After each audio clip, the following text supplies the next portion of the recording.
Ladies and gentlemen, my name's Glenn Carlson, and in this conversation on the Dent Podcast, I'm talking to Sophie Milliken. She's the founder of Smart Resourcing Solutions, which are recruiting and employability experts, and she is the consummate entrepreneur and key person of influence. One of the things that we really get into is the power of winning awards, being featured in the media, and presenting a powerful message from a platform, in her case, the TED platform, to be able to not just transform your business's organizational culture, but also to attract opportunities at an entirely new level. We get into what it took for her to write her 2 best-selling books, as well as some of the specific marketing strategies that Sophie and her team uses, whether it's webinars or using podcasts or other different platforms to attract inbound opportunities. So if you're looking for tips and tricks on how to expand your brand and become more of a key person of influence, tune in to this conversation with Sophie. I'd love to kick us off by just kind of getting into this idea around how we communicate what we do. So let's just do that. How do you sort of, when someone asks you, what do you do? What do you say? Gosh, depends who I'm talking to, because I've got so many different interests at the moment that, it really does depend who I'm talking to. But if you're talking about the day job, then I would say that I'm the founder and MD of SRS Recruitment and Employability Experts. And we specialize in graduate recruitment and employability. So for employers, we design their assessment processes and materials and help them to recruit their graduates. And then the really fun stuff that we do is with the universities, where we help prepare their students to apply for those graduate jobs. So we do that by creating realistic assessment centres for them to go through and practice before they go and do the real thing with employers. And we do that on scale. So yesterday, I was in Manchester at the Etihad Stadium, and we had about 300 students that came and did a mock assessment centre with us yesterday. Wow. And that's quite typical in terms of the numbers. So we would do, I think the most we've ever done is 650 in one day. Big numbers, which gives us a bit of a niche within a niche of the niche. So yeah, it's really good fun. And so have you been sneaky in the way that you control both sides of that? You kind of prime the students on how to prepare, and you sort of prime the employers on how to hire, and you're kind of working both sides of the table? Not intentionally. But do you know what? Both sides help the other, because when we're talking to employers, we can tell them about concerns that students might have when they're going through the process and things for them to be aware of and considerations to make. For the students, we can say, hey, this is as realistic as it gets, and we know it because we're creating this for employers. So it gives us credibility with both groups, which is... I suppose it would lead you... I suppose being able to control both sides of that would lead to better outcomes, because your business isn't going to be around very long if you're not, delivering great outcomes to employers and great outcomes for students. So to be able to, I guess, take people the whole way through and influence both sides makes a lot of sense. Yeah, exactly. That's it. It just works. Other than your main gig, what are the other sort of balls you've got in the air? So I've always done voluntary work since I was like 22, since after uni, and I just really enjoy it, and I've done different things over that time. And last year I saw a role advertised to be chair of a local charity called SmartWorks Newcastle, and I said to my team, I'm going to have to apply for this. This is like the perfect role for me, charity-wise. It's so exciting. So SmartWorks it's a national charity. Headquarters in London, as you might expect, but there's like 8 regional branches, and we support unemployed women within each region with interview clothing and coaching to help them get back into work. So there's a really nice fit there for what I do during the day, in terms of the employability piece, but also I'm really big into women in business, supporting women, all that kind of thing. So it's just such a nice fit. So when that came up, I was like, I have to get this job. Like, I really, really want to do it. So I try and do a day from their office every fortnight, just to be there, see what's going on, see how the numbers are looking.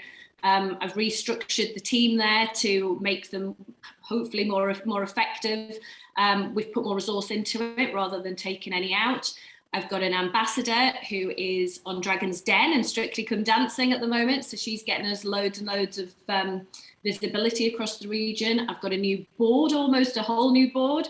So we're just doing loads of really cool stuff there. And the aim is to double the number of women that we support over the next year. So big plans, but I love it. I love that charity. And you've gone through phenomenal growth. You've gone from early or sort of low kind of hundreds of thousands of pounds to over £1 million in revenue projected now in a reasonably short period of time, I think about 3 or 4 years. Yeah. What I'd love to do is because you've executed the I guess the key person of influence methodology with such like grace. It's just like, this is sort of what you do naturally, right? Like it was going to happen anyway. And I'm just curious, what was the business like before? Like, was there a moment where you're like, I need to really lead from the front here?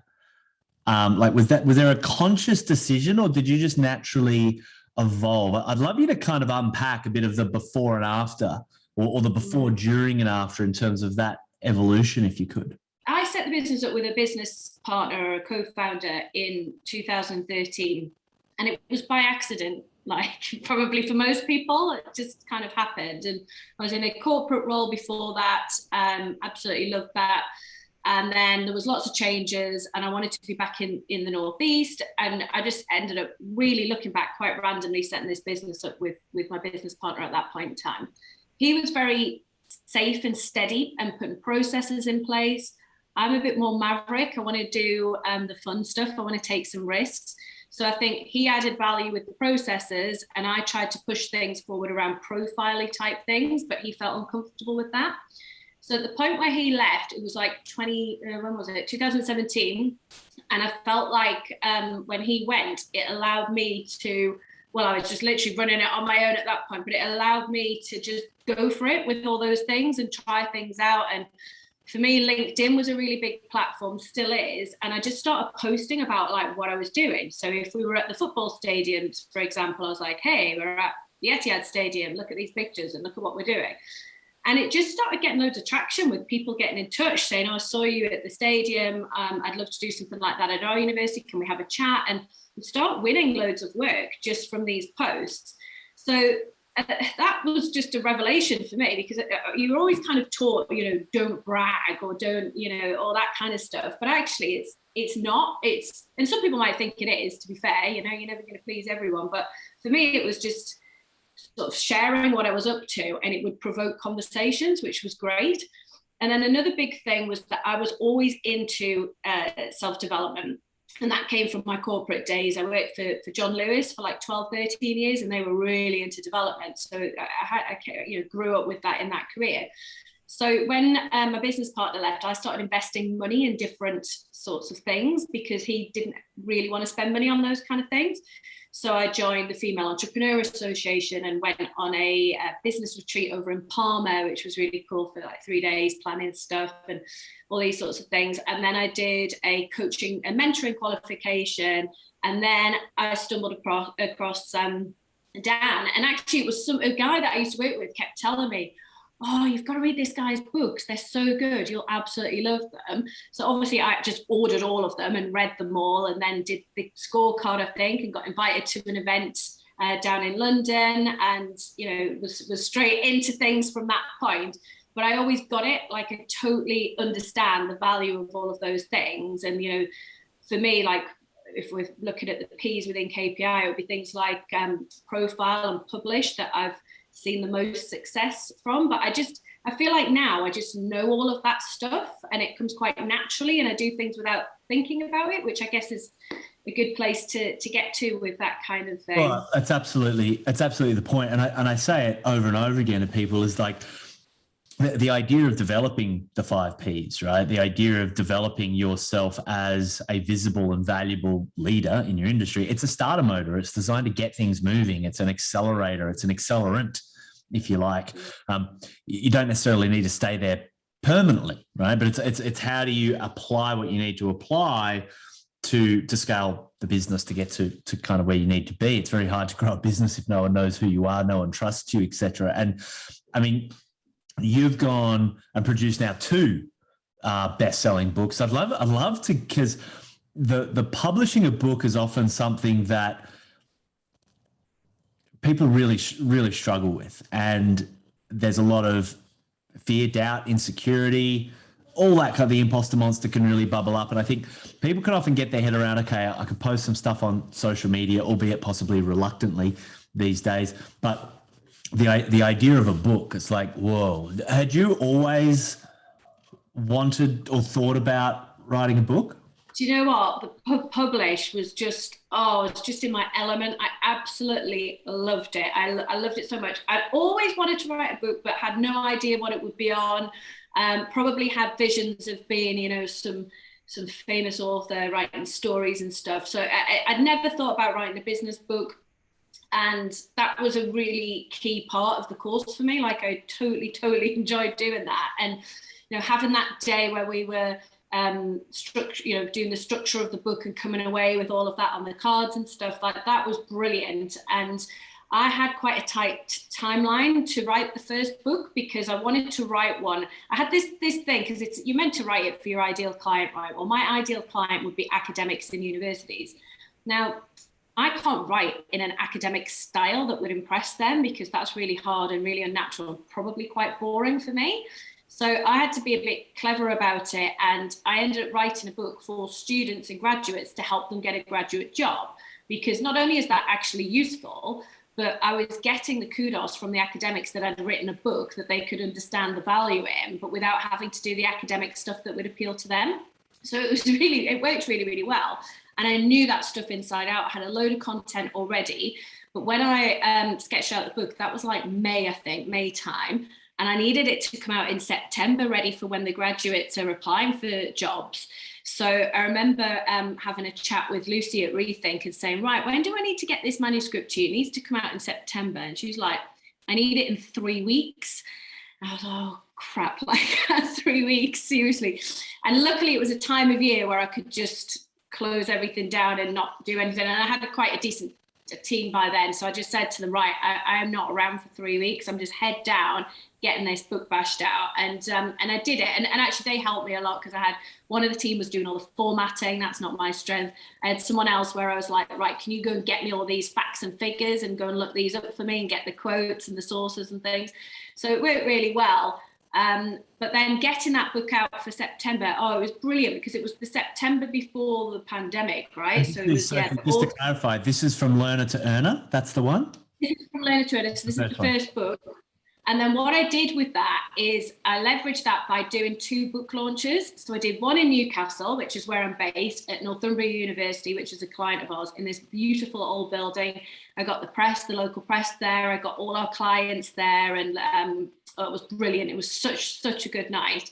And then I did another one in London at the Institute of Student Employers, and I had speakers at each of them. We had lovely goodie bags. We had cakes with the book cover on, loads of wine and beers and stuff.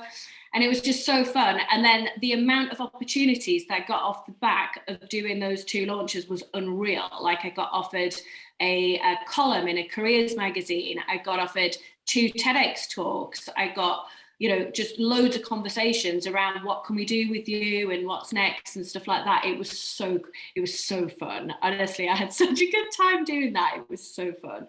You've just lit up. And of course, now with the second book, do you have a routine? Do you have a process for actually, I mean, you mentioned that you've got some people that you can kind of outsource some of the bits and bobs to, but in terms of like sitting down and doing the work, do you have a routine or a particular space or anything along those lines, that like a cocoon that you kind of climb into to do it? Or is it a bit more haphazard? What's your process? So I'm an early bird. I always get up early, and I don't have to set my alarm. I just wake up. It's quite annoying at the weekends because I'm like, ping, 5 a.m. I'm just awake. The thing that was a bit different about the second book is that I wrote that during the first lockdown that we had here in the UK. And it was partly because I'd done the TEDx talk that I'd been offered off the back of the first book, had wanted to write a bit of a backstory type book. And I was really struggling during the first lockdown, thinking, oh my God, are we going to go bust here? Because 90% of our business is large scale events. Like, what are we going to do? And I just couldn't sleep. And I thought, I'm going to just start that book, as you do. I'm just going to write that book and get that done. And then that got a bit more interesting because I started, so the second book is called The Ambition Accelerator, and that's aimed at young women to encourage and inspire them to, be really successful with their careers. And it covers a lot of themes that women often get asked about, or, is often on our minds around work-life balance and family and self-care and stuff like that. And I ended up interviewing a load of women for the book, but it was a great time to do that because everyone was at home. So I interviewed Sarah Davies from Dragon's Den, who's now my ambassador at SmartWorks. I interviewed a lady called Linda Plant, who is on the UK's Apprentice as one of the interviewers. I did, really women that are just really amazing in their fields. So Jacqueline de Rocas, she's like tech queen, just so many really interesting women, and recorded those while we were doing them, and then turned it into a podcast. So the content that I got from them turned into stories and advice and things. So that then made it a bit easier. And then I was just guided by their timetables in terms of being able to get them on a Zoom. But yeah, typically I would get up and write like 5 a.m. till maybe 8 and just do that every day. Yeah, cool. And how, you mentioned, a lot of opportunity just came out of the book launch. And you mentioned things like, the TED Talk, or the TED Talks, I should say. And I think for a lot of people, that's a bit of a dream. Had you thought about TED before? It had been on your mind and then the opportunity came? No way. Honestly, no way. I get so nervous when I speak, and it's, like really, really nervous. Like even doing the speeches at my book launch, I was so nervous because I'd managed to get really great speakers that I was really inspired by. So then having to follow them was pretty nerve-wracking. So I got offered 2 of those, and then I just said yes to the first one because it was ages away, and I was like, I'm going to say yes. It's uncomfortable, but I don't need to think about it for 6 months or whatever. And then it starts getting closer and closer. Have you done one before? I have not. So you have to go and have 3 meetings before you're allowed to do it. So that it's like a proper process, and you have to plan it out and do all this stuff, and then you have to rehearse it in front of them and all these things. And I went and had the first meeting, and I vaguely knew the lady that had offered it to me. It was in Birmingham. And I said to her, right, I want to talk about employability because that's what I do and that's what I know. And we started talking some ideas, and she was jotting things down. And then she looked at me and she put her pen down and she said, Sophie, where do you get your grit from? Where does that come from? And I was just like, well, this has nothing to do with employability. And I started talking to her about stuff and talking to her about setting the business up, talking to her about the fact that, within 6 months of setting the business up, I ended up getting divorced and had my 2-year-old on my own and had financial problems at that point, all these things. And I was telling her all this stuff. And she was just like, can you tell that as your story on this? And I was like, oh no, I really don't want to, because that feels personal. Well, it is personal. Whereas the stuff that I was comfortable talking about was work stuff. So I didn't really want to do that, but she persuaded me. And then I just got more and more nervous in the run up to it. And the night before, oh my God, I felt so sick. And even on the talk, my legs are just shaking and my hands are shaking, but you can't see it. So if you were to watch it, you would not see any of those things. No, you look graceful. You're in a wild dress. I'll give you that. Well, there was a story behind the dress, right? Oh. But I was so nervous. Honestly, my legs were just shaking. But it was a really good opportunity, and you can't say no to things like that. It's just a great opportunity, and that having that footage out there on Google and stuff is so invaluable. It really is. You've also done really well with awards. I think you've won over 40. One have been featured in over 40 awards, finalists in over 40 awards. What's been has that just been luck? Has that been good management? Because when you look at this idea of, how do we make sure as individuals, as people, as business owners, that we're showing up and our business is showing up in a way that signals to others that, we're credible, that we can be trusted, that other people have already vetted us, so to speak. So it's just easy for people to say yes, right? Was that part of the KPI strategy, thinking about, okay, I should go win awards? Was that already happening? Did it accelerate? Sort of give everyone a bit of an insight as to how you think about that. Yeah, so I was already doing awards when I went on KPI, but it definitely focused me more on the value of them. So some people are a bit cynical about awards, and I can understand that, but actually you've got to just look at the results that you get from winning them. So, some of my biggest posts on LinkedIn where I've had 50, 60,000 views, they've always been the awards ones, and people love it, a little picture of me with my award and celebrating and stuff. And my clients always mention awards every time I speak to them. They always say, oh, I saw you won that award the other week, that's amazing. So to get that result, that's worth so much. So it is completely worth doing. And in those first couple of years, obviously we hadn't done anything to win any awards, so we didn't enter them. And then it was maybe year 3, year 4 in the business, we started entering them, didn't get anywhere, but I used to ask for feedback about the award entry, and is it that we've not done enough to get through? Is it the way that we're writing them?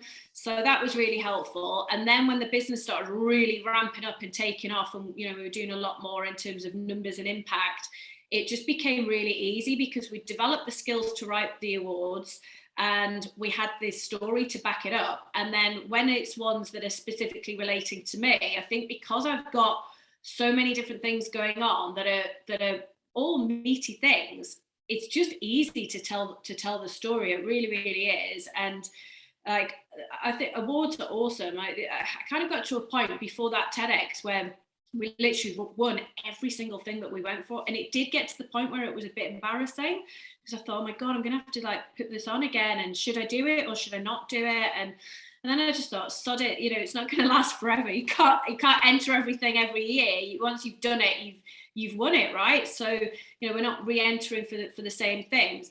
But now our awards strategy has completely moved on because we've pretty much won everything. I say we've won everything, but I'm at awards due tonight and tomorrow night, so still got a few more to go. But the strategy now is more moved towards clients and winning awards for our clients, but for the work that we're doing with them, which is pretty strategic. Because if I'm saying I've won an industry award for our business with a university, then they love that, and they love to promote that in their recruitment literature and on their marketing. So then they're more unlikely, I would say, to stop using our service because they want to shout about it being award winning, and they love that, and they love the celebrations and stuff. So but that's where we've moved to now, is that we're now trying to win awards with our clients, and that's kind of taking it up a level. That's really smart. I love that. And again, just for someone that might be listening that they do great work, right? Typically everyone that we come across, they're doing great work in some way, shape or form, but they're not showing up as you are yet. They're not the author, the high profile speaker, the industry commentator, they're not winning the awards at that level yet, etc. And for some, like you said, some people might be a bit jaded with all this, that this is all about sort of vanity. And my argument, of course, is, well, it's more about practicality than vanity. It's because of it's a means to an end. It's the results it creates. Can you share maybe some of your experiences around the difference in your experience with, clients or partners or media or whoever as a result of having that ecosystem of influence, as opposed, contrasted, if you like, against the times where you didn't have it? Do you have any compare and contrasts against the two? Yeah, I just think it's just easier to get in front of people. It does give you that instant credibility. And I think, taking it away from the vanity thing, even at a basic level, it's a way of getting recognition for your team and all the work that they're doing, and having a bit of a celebration with them. So, there's a lot of other value that you don't immediately see from winning awards. But yeah, I just find it's really easy to get in front of people once you've got awards. You tend to meet quite interesting people just through going to awards. So I met a lady at the Best Business Women Awards a couple of years back, and we didn't meet on the night, but we met at this Winners Club dinner thing a few weeks later. And she's based in Manchester, and she'd started doing quite a bit of media work. And then she got me on Channel 4 to do this bit of live TV on Channel 4. And, it's just all these chance conversations that you end up having through going to those things. And, one of the more high profile awards I won was we have this thing here, the Great British Entrepreneur Awards. And I won the Northeast Entrepreneur of the Year. And they're just about to redo it again for the first time since COVID. So I won't be the current one anymore, but I will be a previous one. And just having that, because that was a really high profile national award, so it's really easy for me to kind of drop that into things. And I've actually changed all of my social stuff now to put that as the first thing rather than MD of blah, blah, blah. Because I think it's a bit more unique. You know, we can all be MD, blah, blah, blah. There's so many of those, but Northeast Entrepreneur of the Year, well, there's only a handful of those. So it's just getting that impact immediately. And it's just that immediate credibility. It's priceless. It really, really is. And I think it's just easier to get in front of people. And another example, at the moment, I quite fancy doing, I want to do a PhD, right? So I've been talking to some... Of course you do. So you're hurting my brain. I'm like, no, slow down, Sophie. I know. I get that a lot. And I was talking to two professors last week about it, picking their brains about it. So one of them is from Oxford, the other from Durham. So two really, top 3 institutions in the UK. And they were like, well, why do you want to do a PhD? And I was sort of telling them some of the stuff. And then I said to them, one of the things I want to do is I want to get a visiting professor gig somewhere. Like, that would be super cool. I would really enjoy it. It'd be really good fun. And they said to me, your profile is already, you get that. Like, you don't need to do a PhD. You'll get that now. And it was so cool to be able to have like my bio that was up to date, to be able to send to them, to share with some colleagues on some courses that they thought I could teach on. So I've got like really strong leads in with 2 courses with those 2 unis where I reckon I am going to get a teaching gig.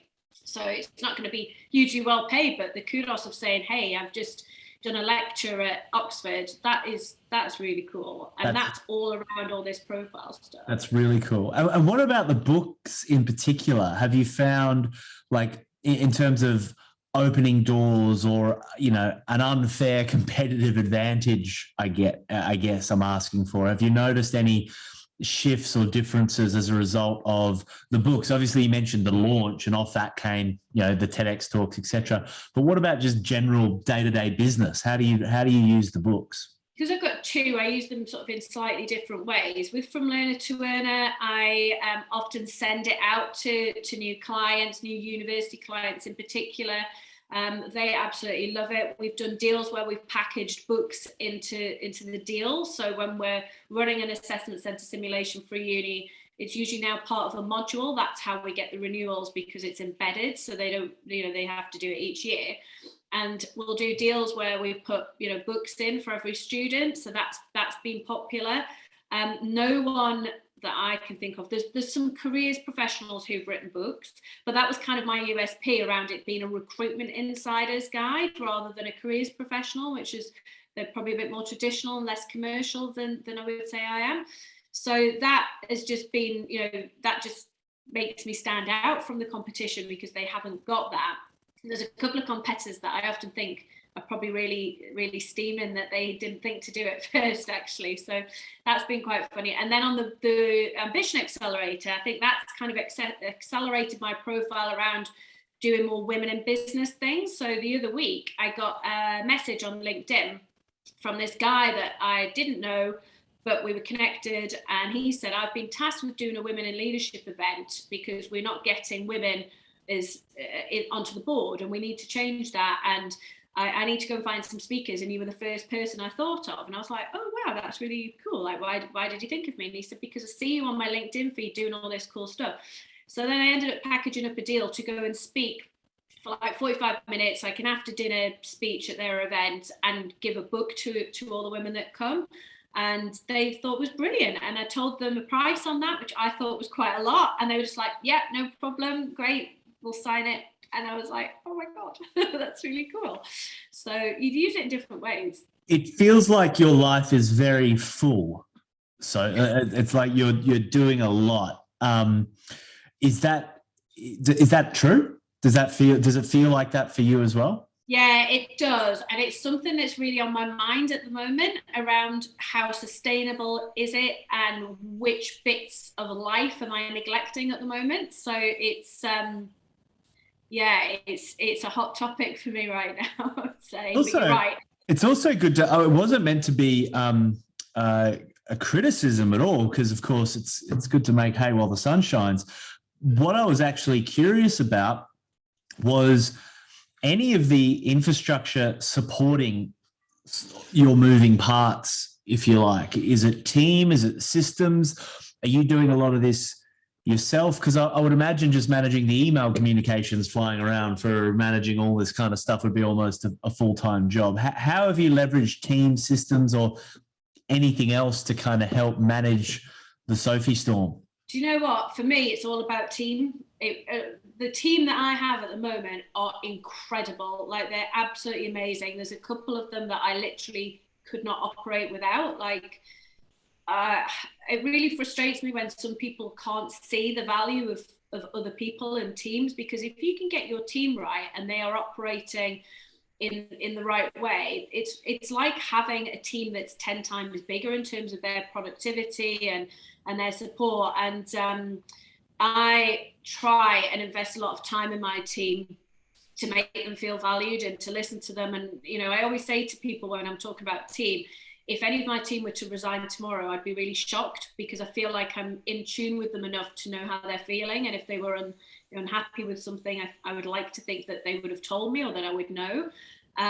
So yeah, for me, it's just team. Everything's team. They're the most important thing. I couldn't operate, and I'm so far removed from the day-to-day running of the business now. I probably struggle to run an event on my own, because we've got systems and technology that we didn't used to have, and I don't know how to use it.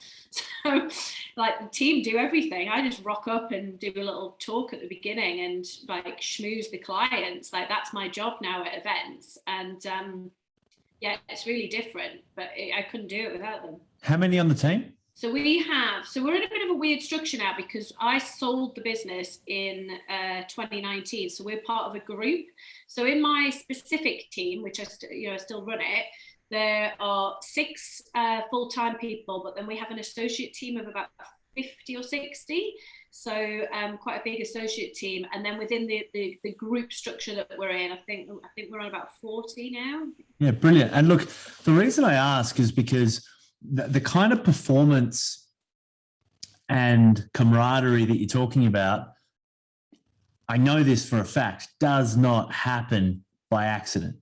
Right? That there is design principles. I mean, either that or you're just very, very lucky that you tend to exude the design principles that tend to cause that to happen. But what's your approach, maybe, is the way to ask, around building team? Like, if someone was listening and they've just had a headaches with their team, and they hear you saying team are dreaming, etc., what do you think it is that you do that others don't, that causes you to end up with a team of that caliber, with that kind of connection and clearly that kind of a performance orientation where they can run the business without you? So I think there's a couple of things. I think there's something around modeling high standards and being clear on your expectations, because my team work really hard.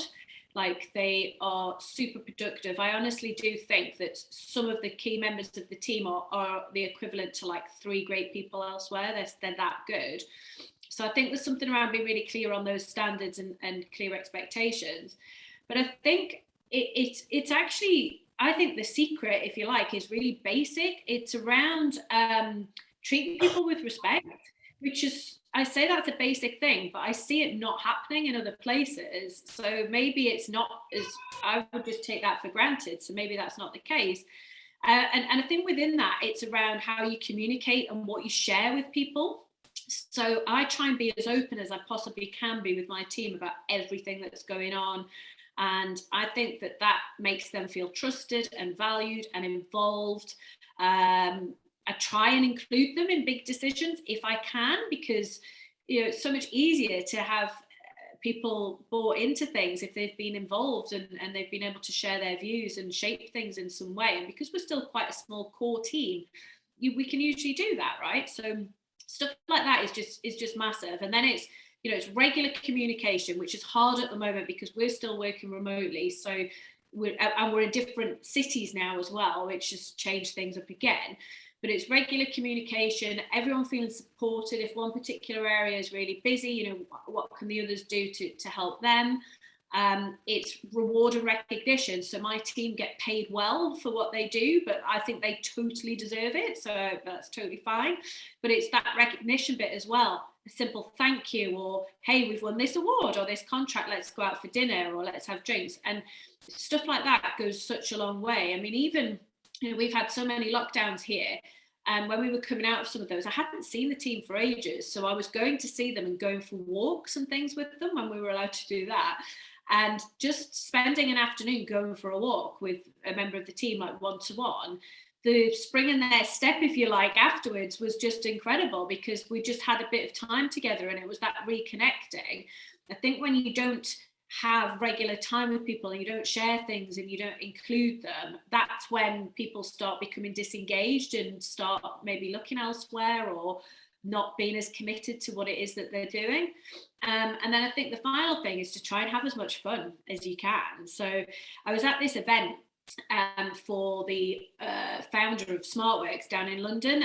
It was dead swanky. I loved it. It was in her townhouse in Notting Hill. It was so cool. And she was giving a speech because she's stepping down from her role. She's quite old and she's looking at doing, you know, winding down a bit. And she said that she promised her chief exec of the charity that they would have fun every day. And that really resonated with me, because I was like, are we having fun at the moment? And I was thinking, actually, I don't think we've had as much fun as we used to have because of the ways that we're working. And I came back and I was saying to my team, we need to have more fun. What can we do? Like, what do you want to do that is going to feel fun? Where can we go somewhere? Can we introduce new things? We need to get that fun element back to things. So I think that's something to keep in mind as well, not get too serious. Yeah, I love it. I love it. What did they come back with, by the way, for the fun? Did they come up with anything cool? My team are quite traditional. So they were like, oh, yeah, it does. They agreed. They were like, yeah, it doesn't feel as fun when we're doing events online rather than in person. But they love such simple things. Like, they love when we go and do events, their big thing is to get these cocktails in a can. They love cocktails in a can. So on the train home, we have to buy a bag of cocktails in a can and they try all these cocktails out. So they love that. They're very motivated by food. So if I can say, right, we'll go out for dinner somewhere, and they'll choose somewhere really fancy or whatever. So they love stuff like that. They're funny. I've got a couple of them coming around tonight, because the awards due tonight is a virtual one. So we're making cocktails tonight, so we're going to do that. And yeah, they like things like that. I love it. Simple things. It's beautiful, right? Let's just get straight on the grog. What about marketing, right? Because you've got such a great profile, and it seems that you're getting so much of your, like, the organizations that you've worked with are just staggering in terms of the caliber and the quantity of them. Like, where does new business come from? Where is your growth coming from? Is it coming just osmosis? Do you have a marketing strategy? Do you run an oversubscribed model? Do you run campaigns? Like, how does that work? So we have like a marketing team now as part of the group structure. So we're able to tap into them, which is great, because we've never had that before. So they help us out with things like brochures. Like, our brochures look really hot now. They look really good, and they can turn things around really quickly for us. We spend money with the Institute of Student Employers, which is our big industry body, I guess, that all employers and universities are members of. So we've got a sponsorship package with them, which allows us to do things like webinars with them. It gets us in front of them in quite natural ways, which I think is important for our audience, particularly the universities. So they don't like hard selling at all, the universities. They tend to be people that have stayed in those roles forever. So a lot of the way that we get work through them is relationships. Like, relationships are super, super important on that side. So, you know, we'll do things like, you know, dinners. We'll sponsor table at dinners for awards, or, you know, things that are industry led. We try and do events where we kind of invite them to things, and we give them goodie bags, and they like little things like that. Where the growth's coming from is the relationship. So we're renewing, but we're trying to grow things. So if we're in a uni where we're doing an event for 500 students, you know, we'll try and add another course or two next year, and it grows that way. The ideal is to get into every course in every university in the country, but And we've done that with some universities, like with two of our biggest clients, three of them now, I would say, we're in more courses than we're not. So that's been huge. But yeah, word of mouth is huge. We do a lot on social. We've got really strong case studies, which was something that I absolutely got from doing KPI. So our case studies are really hot. We've got video case studies. We've got really cool stuff on our YouTube channel. We've got webinars. We position ourselves as being really sort of knowledgeable in the industry, both to the students and to the universities and to the employers. I spend less focus on employers because they move around so much. It's harder to maintain those relationships. But yeah, it's doing all those sorts of things and being able to react quite quickly to things. So the other week I got asked to put something into a digital goodie bag for a leadership event. So I said to the marketing team, can you create like a really cool, like sort of free ticket gift voucher thing for a month free on our assessment center software? And they were like, yeah, no problem. And they made it look amazing. I would never be able to have the skills to do it. Like none of my team, well, they could probably have a go, but having that function now to create things like that and just ask them to do it is really helpful. So it's things like that we're trying to get leads from. But it tends to now just be people sharing our video case studies or telling other people that, hey, you know, they're great to work with. We've got a really strong reputation for just really quality service because of the relationships that our people have with the clients. So there's a lot of word of mouth stuff going on as well. Yeah, great. And you do a whole bunch of coaching for Dent as well, like the Dent coaching, working with our current crew coming through. Again, for anyone listening, we run business accelerators, and in the same way Sophie's kind of gone through the accelerator, we have business owners and leaders from all around the world doing it. And one of the layers that we have is a Dent coach, right? So engage someone like Sophie that's obviously kicked the door off the hinges as you have. But because you get to work, I'm kind of curious, right? Because you get to work with people that are kind of like you, but I mean, when did you do KPI? Like 3, 4, how long ago was it? 3 years ago, I think. Yeah. Just over 3 years. So it's almost like you're kind of working with people in the same space, same phase, I suppose you were, but 3 years ago.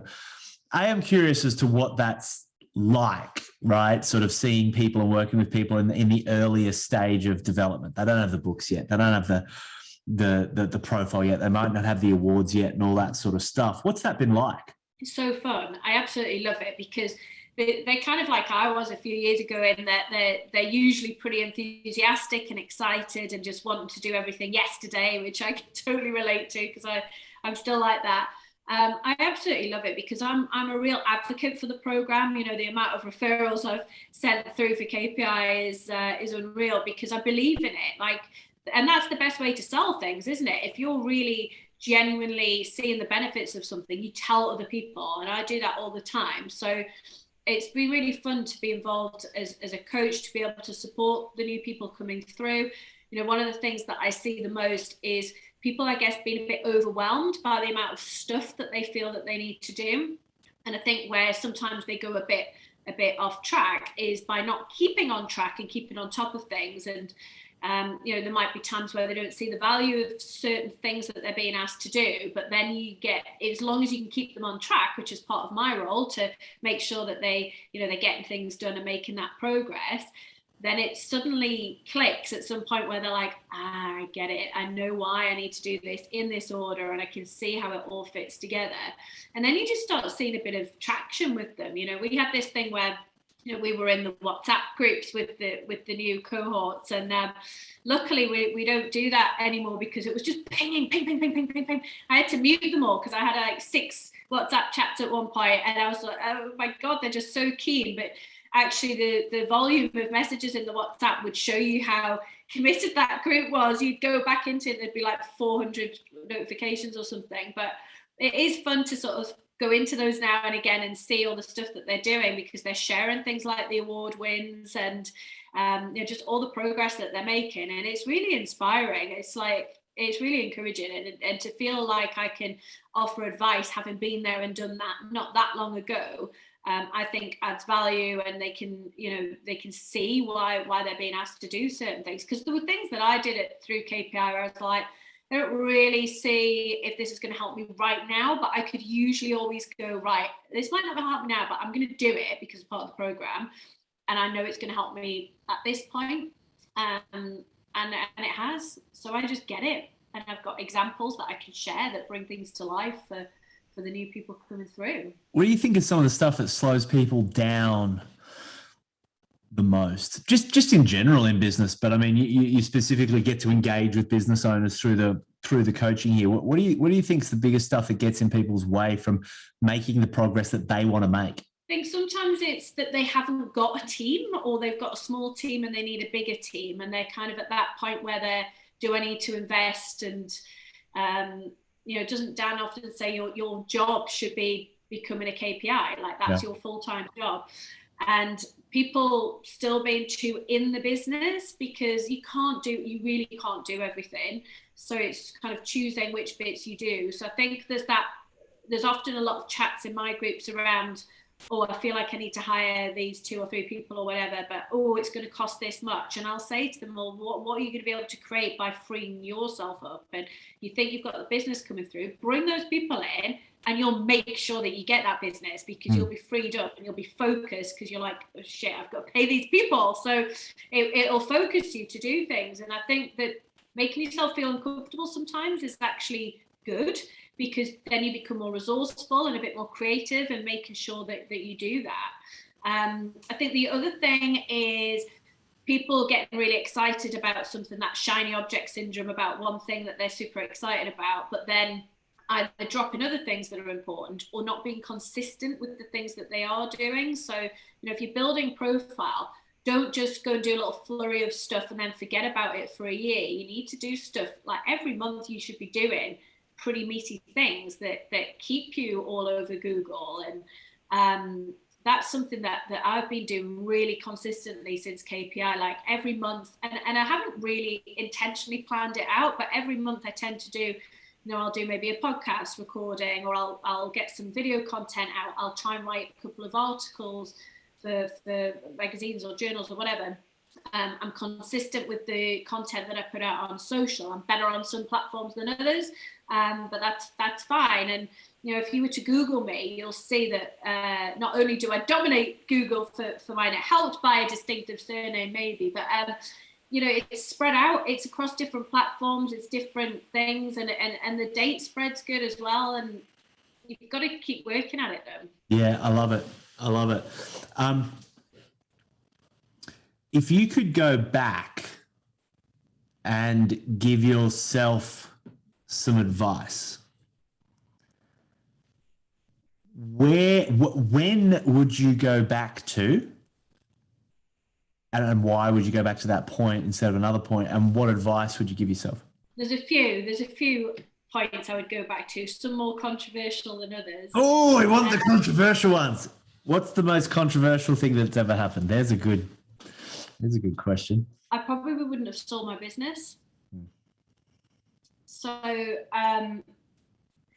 it's a real funny one, because I have really mixed feelings about that. So the reasons why I did it was to get a good amount of cash up front, and to enjoy the journey of being part of a bigger business. And I can tick both of those things. But I think what I've learned over the last couple of years, since making that deal, is although I have learned things, and there has been a journey for sure, and I've enjoyed having the cash, definitely, what I struggle with is that slight loss of autonomy.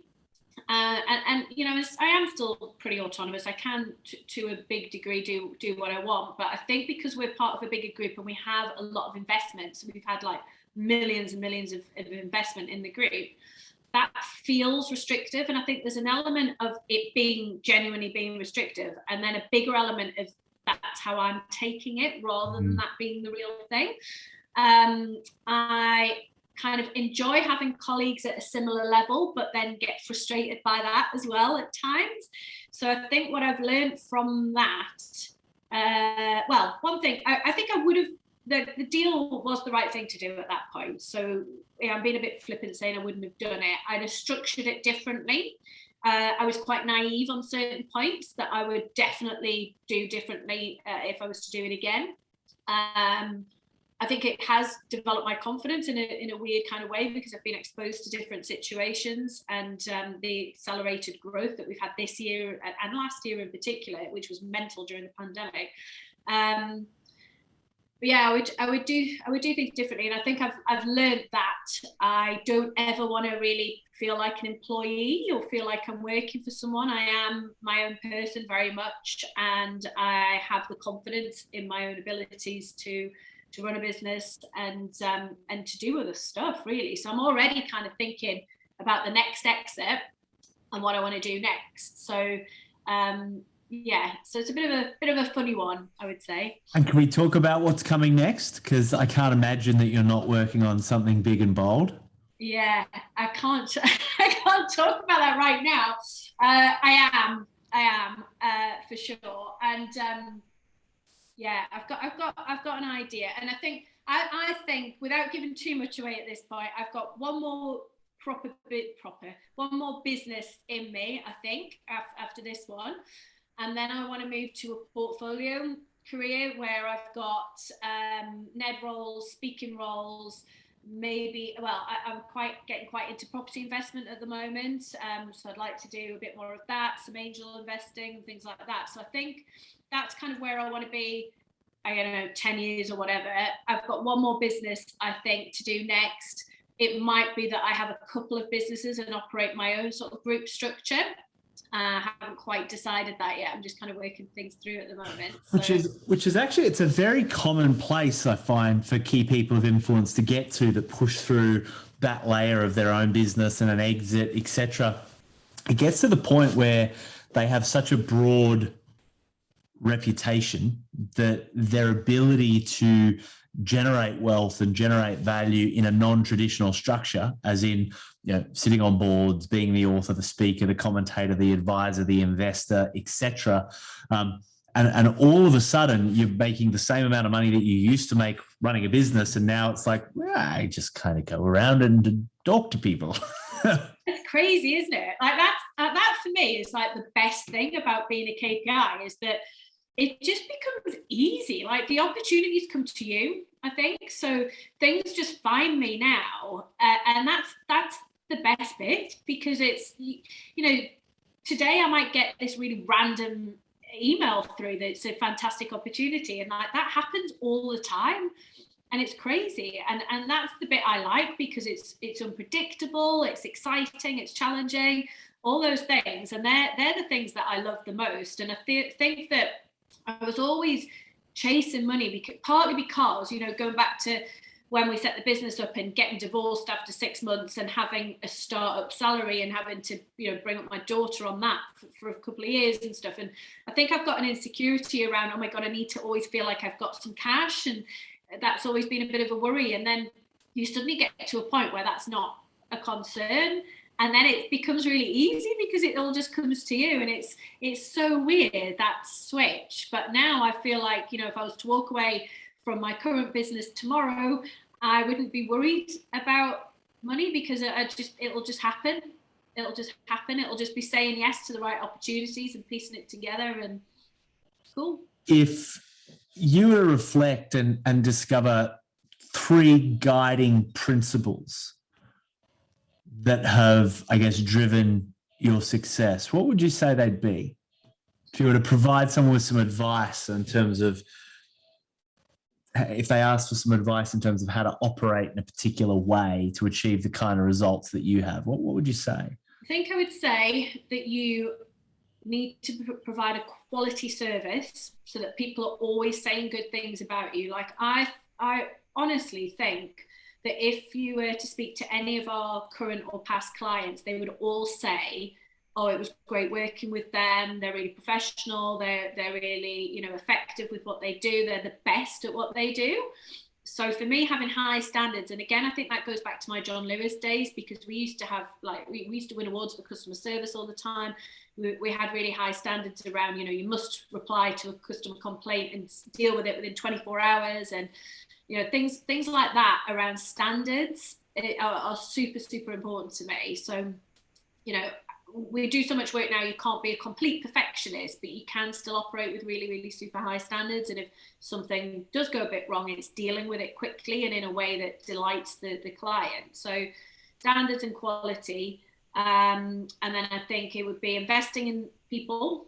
So that team stuff, which feeds into the quality, because if you're getting the right people, they're delivering that service for you. So, investing in them, whether it's time, whether it's a bit of coaching, whether it's letting them go and find whatever interests them and supporting them through that. So I've got one of my teams doing a master's at the moment, and we're paying for that and giving her some time to study and things. But, we're getting back so much more because she's loving it and it's developing her. And then I think the other thing would be around just putting yourself out there and saying yes to things. A big theme of my TEDx talk was around saying yes to things.